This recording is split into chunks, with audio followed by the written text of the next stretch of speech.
relevant, reliable, and researched. This is Experts on Call, the show focused on delivering leading-edge news and information on today's most beneficial products and services. This is Experts on Call on AM 650. And welcome back to the program. In studio with us, we're talking pets on this edition of Experts on Call. Phil Moriarty is back with us. He is the owner of the BC Canine Training Center in Richmond. Also with us from the Richmond Animal Hospital, a pleasure to have Dr. Mike Shoffley in studio. We're talking about training and proper care of our pets. And Dr. Mike, we appreciate some of the advice you've been giving us in that regard. I asked you early on in the conversation, if when people bring their animals to you for a checkup or whatever, you can usually tell very quickly whether the dog has had any training at all, and it's how does it manifest itself if the animal hasn't had any training? What's the difference? So the difference is the ease of me being able to do my job. One, communicate with the client about appropriate history. And after physical exam and diagnosis and medications, whatever is necessary in the case, discussing, home care and what is their situation going to be like once they get home. Sure. With this sick animal or potentially healthy animal. Right.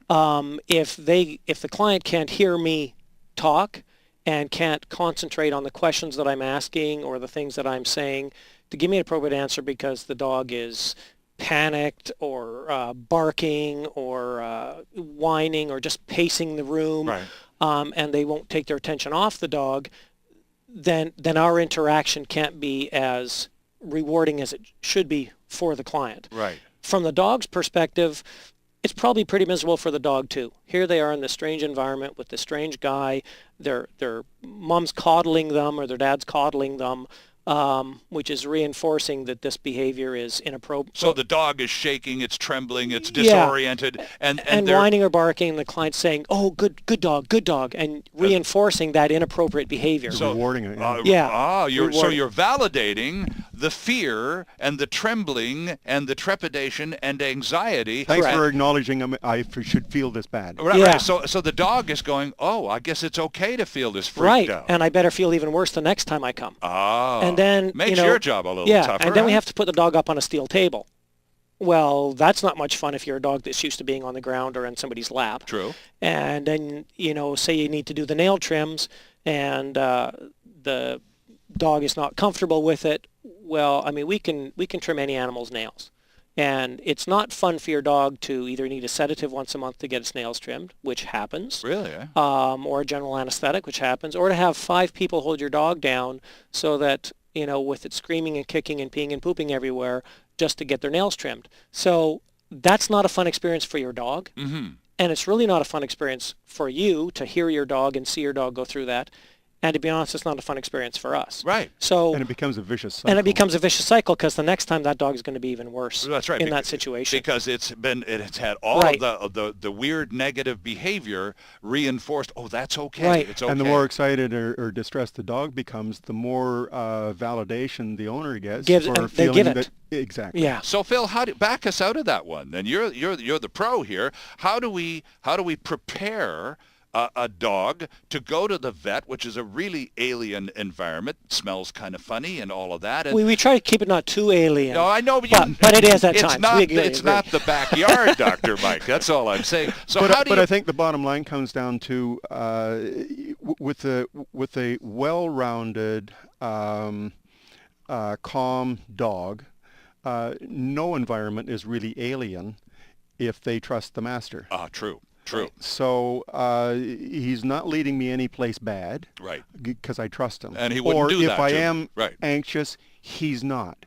So that there's some, faith that the dog has in you that you're not taking him to bad places. Right. And you've pointed out umpteen times on this program that dogs react more to body language than they do to speech. Sure. Even if it's a one-word command, which is the desired kind, the dog will still react more and be more sensitive to your body language. So if you are going to the vet's office and you're kind of calm and organized and relaxed, then the dog's going to take that cue from you, aren't they? Absolutely. Lots of times it's a synergy too. I mean, you want the words to be in sync with the body actions. Right. Lots of times people tell their dog to sit, and they'll use gesticulations that don't infer sit, and so it confuses a dog. Right. So, but body language is almost everything to the dog, short of its nose. Right.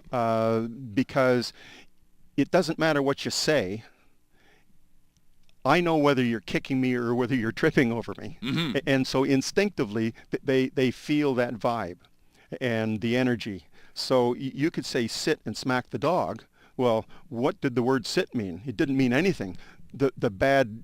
It meant you're going to get hit. Yeah, right. Which you should never do. Of course. Because now you're teaching a dog to become head shy or fearful of humans, and that's the exact opposite of what you want. I wanted to ask you about that because back in the day, So it was. I just wanted to interject though that people stop hitting your dogs when they don't. Right. Well, that's Yeah. that's precisely what I was going to ask you about, because back in the day, it was okay. It was considered okay if you rolled up a newspaper and whacked the dog on the rear haunch to kind of get its attention. Listen to me. I mean, crack. None of that crack with, and all it was a rolled up newspaper. It wasn't going to cause any harm or pain. But this was considered okay 10, 20, 30 years ago. That was how dogs were trained. Mm-hmm. And They used to have straps in schools that. Yeah, back there. yeah. So I mean, it's definitely not anymore. Evolution Yeah. is coming. These No, days, we don't recommend any hitting, aggression.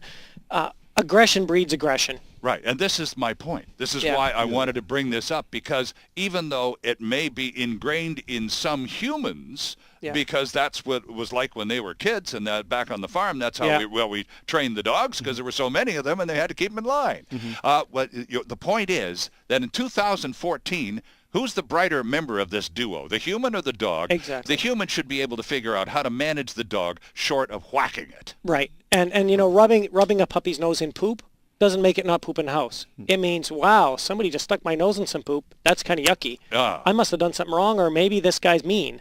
It's not going to teach your dog not to poop in the house. Interesting. So, it's similar thoughts, that what used to happen and what doesn't need to happen. Yeah, I'm just trying to bring sort of behavioral methods and things that were considered once upon a time to be okay. They're not anymore. Just like you said, Phil, it was okay to strap kids in the schools 30, 40 years ago. Right. We don't do that anymore. We don't need to hit our animals either. Yeah. And I find that if you're dealing with an animal that you're becoming frustrated with it, and now's the time to back away, because you're not going to accomplish anything by becoming more frustrated, and the dog isn't. If you're destined to the same ends if you keep repeating the same behavior. So if it isn't working, stop and think. Right. Instead of becoming frustrated. Now the dog gets frustrated. Now nobody's winning. Mm-hmm. Keeping things simple, just calming down, and you be the adult, and the dog can be the dog. There's a smart end of the leash and the other end of the leash. Which end of the leash do you want to be on? Right. But just basic, common obedience is the foundation for the dog's future behavior. Right. That sets the stage for whether he's going to be comfortable seeing new things, new environments, whether he becomes fearful at noises that he hasn't heard before. Well, let's talk about that. How do you mitigate that? If for example, once a year, every year, we have Firecracker Day, and all the dogs in Vancouver hide, and you can't blame them because that's freaky and it's weird, and then their hearing is so sensitive, they just go nuts. Okay, let's start with a vacuum cleaner around the house. Lots of dogs shy away. And lots of them chase after it barking. Well, Or that too, but you can correct both of those behaviors. Because the dog is barking at something that he's either afraid of or doesn't know about, and it's making a lot of noise. So that thing has energy. So that thing is just an inanimate object until you turn it on. Right. So what's the difference between turn it on, turn it off, turn it on, turn it off? Dog doesn't move. Right. Well, if it starts to shy away, You just bring it back, turn it on, turn it off. Gradually, the dog is going to get the idea that, well, I'm staying here, nothing bad's happening. Right. So then now you can start moving it around a little bit and have the dog sit, move it around. Nothing bad happens. More than it sounds like, Phil, in terms, and we've talked about this too in the past, patience is so huge because, and again, it's repetition and patience. It's not about the words as much as it's the act, isn't it? That's Yeah. right. Yeah. A lot of people say, I can't get my dog to go in the car. What do you mean you can't get the dog to go in the car? Well, every time I look at it and I say, up in the car, it doesn't want to jump. Now I have to lift it.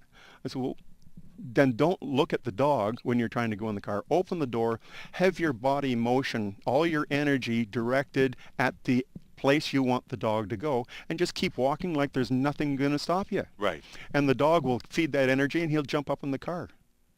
Okay. But if you look at it, he already thinks he's where he's supposed to be. Yeah. We're face to face now. Don't look at it. So that's just body language. Mm-hmm. And Lead him to the car, into the car. Well, you see this in your office all the time. So again, as Phil's giving us some wonderful training tips here, Dr. Mike, take that back into the office because that's where we started here. And I said, Phil, how do you correct some of that stuff? These freaked out dogs that are no fun for you, the pro, to work on. Yeah. So you lead them into the vet's office, with a cookie and positive reinforcement. Bring them in when they're not having anything done. Just walk in the door. You can walk into the door of my hospital anytime we're open.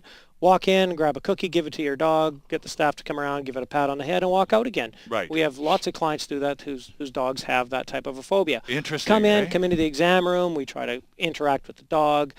Don't just instantly grab the dog and pop it on the table necessarily. Give it some time to customize to its surroundings. And positive reinforcement when it's being calm and doing what needs to be done. Positive reinforcement and calling it a good dog and patting it on the head when it's barking and biting and whining and pooping, not the best time to do that. Because that's reinforcing that negative behavior. Exactly. With any kind of loud sound, a firework or anything, if you coddle it, you're going to make it worse. Right. You got to teach them that behavior is inappropriate. Okay.